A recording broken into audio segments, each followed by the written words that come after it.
Không, ăn được đấy.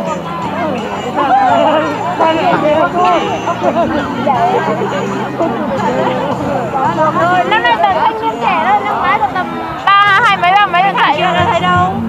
Tí nữa. Đến rồi. Rồi đâu. Đến rồi giờ. Ủa, nhanh thế à?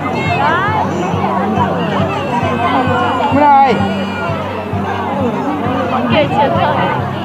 Con kia sáng nó bỏ cuộc. Giải nhất, giải ba.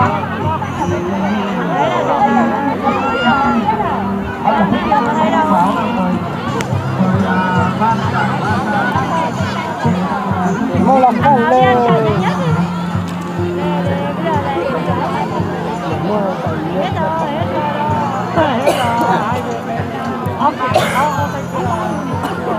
Xanh chả thấy đâu rồi. Đường dài quá là đẩy một con. Mong là đẩy giải ba à? Con nhanh á, chân bắt này.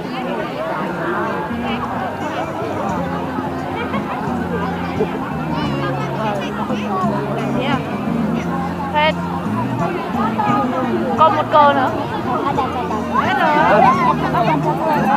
Mới có 2 cái đâu, còn 1 cái nữa.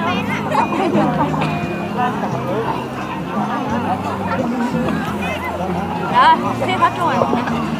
Hết rồi. Thằng chạy cái đường này làm sao mà.